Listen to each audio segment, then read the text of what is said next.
बात किया था, पहले यूनिट में हम लोगों ने समझा था 4 पार्ट में डिवाइड करके, यानी कि सबसे पहले हम लोग जो पहला यूनिट है जिसका नाम है रसायन विज्ञान की कुछ मूल अवधारणाएं, तो रसायन विज्ञान की कुछ मूल अवधारणाओं में 4 पार्ट हमने डिवाइड किया था। पहले पार्ट में हम लोग पदार्थ के बारे में पढ़ेंगे, दूसरे पार्ट में हम लोग परमाणु के बारे में पढ़ेंगे, तीसरे पार्ट में अणु के बारे में पढ़ेंगे और चौथे पार्ट में हम लोग मोल कंसेप्ट के बारे में पढ़ेंगे। तो आज का पहला यानी पहले यूनिट का पहला पार्ट मैं पदार्थ के बारे में शुरू करता हूँ। तो आइए, चैप्टर है हमारा द्रव्य या पदार्थ। द्रव्य या पदार्थ, द्रव्य या पदार्थ क्या है द्रव्य? थोड़ी 9वीं कक्षा में चलते हैं, थोड़े पीछे की कक्षा में चलते हैं।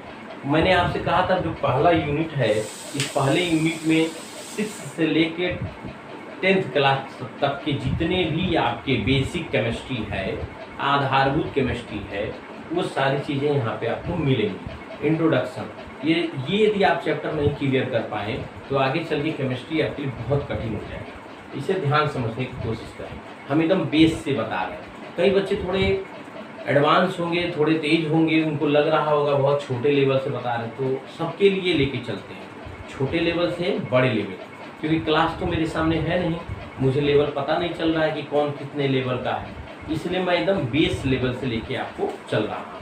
तो इसमें बात करते हैं द्रव्य या पदार्थ। तो द्रव्य किसे कहेंगे और पदार्थ किसे कहेंगे? तो आपको पता है कि जो ब्रह्मांड है, यानी ये जो यूनिवर्स है, ये जो ब्रह्मांड है, इसमें केवल 2 ही चीजें हैं। The universe is made up of 2 things. 2 ही चीजें हैं इसमें। सबसे पहली चीज जो है वो द्रव्य या इसी को कहते हैं पदार्थ, और जो दूसरी चीज है इस यूनिवर्स में वो है ऊर्जा, एनर्जी।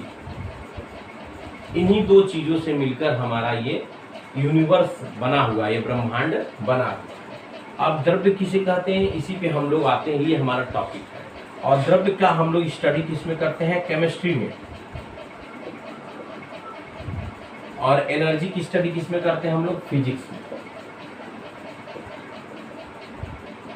फिजिक्स में पढ़ते हैं, ठीक है। जो केमिस्ट्री है इसकी परिभाषा ही है कि रसायन विज्ञान की वह शाखा है जिसमें पदार्थों का अध्ययन करते हैं। तो वहीं से एक टॉपिक निकल कर आया कि आखिर पदार्थ किसे कहते हैं। तो पदार्थ की परिभाषा है, बस बहुत ही आसान परिभाषा है कि पदार्थ ब्रह्मांड की वे सारी चीजें हैं जिसमें 2 बातें होनी आवश्यक है। पहला, जिसमें द्रव्यमान हो, द्रव्यमान हो यानी जो स्थान घेरे, द्रव्यमान होने की वजह से वो स्थान घेरता है। दूसरी बात कहा गया है कि जिसमें भार हो। भार हो का मतलब वो गुरुत्व के अधीन हो, गुरुत्व के अधीन, यानी जिस भी ग्रह पे हम उसे ले जाएं, पृथ्वी पे है तो पृथ्वी की बात करें तो पृथ्वी उस हर एक चीज को अपनी ओर जब खींचती है, जिस भी चीज को अपनी ओर खींचती है वो पदार्थ है। अब आप देखिए, प्रकाश पदार्थ नहीं है। क्यों नहीं है?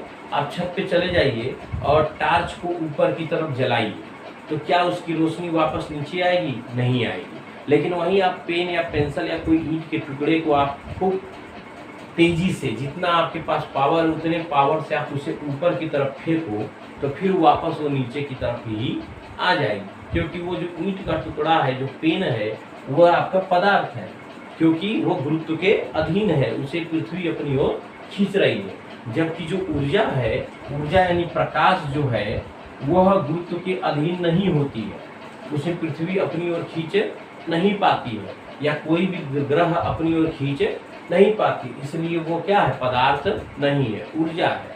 ऊर्जा की परिभाषा क्या होगी? कार्य करने की क्षमता, कार्य करने की क्षमता, the capacity to perform work, the capacity to perform work, यानी कार्य करने की जो क्षमता होती है उसे क्या बोलते हैं हम लोग? ऊर्जा। तो आपने यहाँ पदार्थ के बारे में पढ़ा कि पदार्थ की परिभाषा क्या है।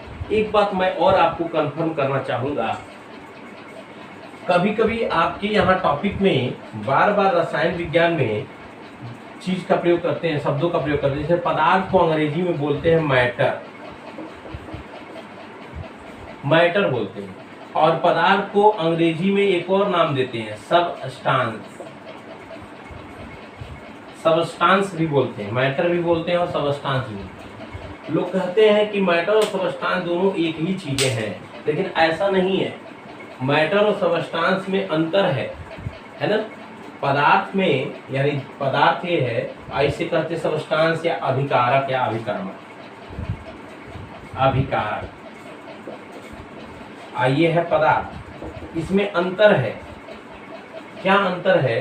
पदार्थ जो होता है वो पूरी तरह से शुद्ध फॉर्म में नहीं होता है, जबकि अभिकारक यानी सबस्टांस पूरी तरह से शुद्ध फॉर्म में होता है। जैसे हम कहें जल, तो जल पदार्थ है, लेकिन हम कहें H2O, तो यह H2O सबस्टांस है। ऐसा क्यों है? ध्यान दीजिएगा, जब आप जल लेते हैं, पानी लेते हैं, तो उसमें बहुत तरह के आयन भी हो सकते हैं। जैसे आयरन हो सकता है, क्लोरीन आयन हो सकता है ना, कुछ अशुद्धियाँ हो सकती हैं, कुछ पार्टिकल हो सकते हैं। कितना भी प्योर आप वाटर ले लोगे तो आप उसमें फिजिकली रूप से उसमें कुछ न कुछ आयंस जरूर रहेंगे, है ना। उसमें आयरन रहेगा, क्लोरीन तो रहेगा ही रहेगा, हर हाल में रहेगा। तो ये वाटर यानी जब जल की बात करते हैं, जल एक पदार्थ है, तो वो थोड़ा इम्प्योर फॉर्म में होता है, अशुद्ध फॉर्म में। जबकि जब हम H2O कहते हैं, रसायन की दृष्टि से जब बात की जाती है, केमिकल की दृष्टि से बात की जाती है, तो सारी अशुद्धियाँ इसमें से निकाल दी जाती हैं और केवल H2O या इसी को बोलते हैं एक्वा। आप सुनेंगे एक्वागार्ड, पानी का रक्षक, है ना। तो एक्वा का मतलब होता है जल। तो एक्वा सबस्टांस है, जबकि वाटर यानी जल मैटर है। क्लियर हो गई ये बातें? चलिए आगे बढ़ते हैं। अब बात करेंगे हम लोग पदार्थ के गुणों की। तो पदार्थ के दो गुण होते हैं, पदार्थ के गुण। पदार्थ के दो गुण होते हैं, ठीक। एक होता है, अंग्रेजी में ही पढ़िए आसान रहेगा, इंटेंसिव, इंटेंसिव प्रॉपर्टी यानी गुण। और दूसरा होता है एक्सटेंसिव प्रॉपर्टी या गुण। तो दो प्रॉपर्टी होते हैं, दो गुण होते हैं। एक इंटेंसिव होता है, इसको गहन गुण कहते हैं और इसको विकीर्ण गुण कहते हैं। तो अंग्रेजी हिंदी बड़ा टिपिकल लग रहा है, इंग्लिश आसान है। कहीं कहीं इंग्लिश के शब्द आसान रहेंगे तो आप इंग्लिश यूज करेंगे, और कहीं कहीं हिंदी के शब्द आसान रहेंगे तो हिंदी यूज करेंगे। तो इंटेंसिव प्रॉपर्टी क्या होती है कि पदार्थ का वह गुण जो पदार्थ के द्रव्यमान, आकार, है ना, एवं द्रव्यमान, आकार एवं आयतन पर निर्भर न करे। यानी पदार्थ का वह गुण है जो पदार्थ के किस पे निर्भर न करे, आकार पर निर्भर न करे, द्रव्यमान पर निर्भर न करे। तो इन पदार्थों के गुणों को हम लोग कहते हैं क्या चीज? Intensive property. तो इंटेंसिव प्रॉपर्टी वह प्रॉपर्टी होती है जो पदार्थ के आकार पर, द्रव्यमान पर निर्भर नहीं करता है। इसके अंतर्गत जो है आते हैं कुछ भौतिक पैरामीटर। भौतिक पैरामीटर का मतलब होता है, जैसे इसके अंतर्गत आपका आएगा ताप या विद्युत, या कहेंगे ताप हो जाएगा, विद्युत हो जाएगा, विभव। तो ये सारी चीजें, क्योंकि ताप का कोई द्रव्यमान नहीं होता, उसको 2 किलो 4 किलो 5 किलो नहीं तोड़ पाएंगे। आकार नहीं होता, कोई आकार होता है क्या, कोई आयतन होता है क्या, किसी डिब्बे में रख पाएंगे क्या? नहीं, ऐसा नहीं है। तो ये सारी इंटेंसिव प्रॉपर्टी है। जबकि एक्सटेंसिव प्रॉपर्टी वे प्रॉपर्टी होते हैं, वे गुण होते हैं जो द्रव्यमान पर, आकार पर और आयतन पर निर्भर करते हैं। उदाहरण के रूप में आप द्रव्यमान को ही ले लीजिए, बहुत सारे एग्जाम्पल हो जाएंगे। द्रव्यमान हो जाएगा, आयतन हो जाएगा, द्रव्यमान, आयतन, घनत्व, ये सारे के सारे जितने भी गुण हैं वो सब द्रव्यमान, आयतन, है ना, जितने भी आपके मूल पढ़े होंगे आप लोग, फिजिक्स में पढ़ेंगे सारा चीज़ों के बारे में डिटेल। एक्चुअल में फिजिक्स का टॉपिक है, थोड़ा सा यहाँ आ गया तो हमने हल्का सा कोई चर्चा यहाँ कर दिया। यहाँ पर हम लोग पदार्थ के रसायन विज्ञान में 2 गुण की चर्चा करेंगे। फर्स्ट होगा भौतिक गुण और दूसरा होगा रासायनिक गुण। रासायनिक गुण, तो यहाँ हम लोग इंटेंसिव एक्सटेंसिव को आप लोग फिजिक्स में ज़्यादातर पढ़ेंगे, लेकिन यहाँ पर हम लोग पदार्थ के जिन गुणों की बात करेंगे वो भौतिक गुण और रासायनिक गुण होगा। आइए समझने का प्रयास करते हैं। भौतिक गुण वह गुण है जिसमें पदार्थ का संगठन नहीं बदलता है, बल्कि पदार्थ की अवस्था बदल जाती है। संगठन का मतलब ये है कि यदि उसमें जो जो तत्व मौजूद है, जो जो यौगिक मौजूद है, वह तत्व वह यौगिक उसी अनुपात में रहेगा। जैसे एग्जांपल लीजिए, यदि हम बर्फ को गर्म करें तो जल बनेगा, जल को गर्म करें तो भाप बनेगा। तो बर्फ का भी सूत्र है H2O, जल का भी सूत्र है H2O और भाप का भी सूत्र क्या है H2O। तो आपने देखा अवस्था तो बदली लेकिन संगठन नहीं बदला।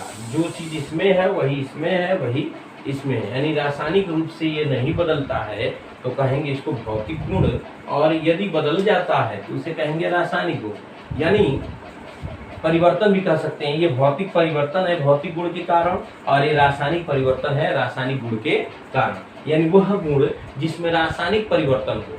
रासायनिक परिवर्तन कैसे होता है? जिसमें पदार्थ का संगठन बदल जाए। एग्जाम्पल के रूप में आप देखिए, H2 ले लेते हैं, हाइड्रोजन और ऑक्सीजन ले लेते हैं, इसको बैलेंस कर देते हैं और बनेगा हमारा क्या? जल।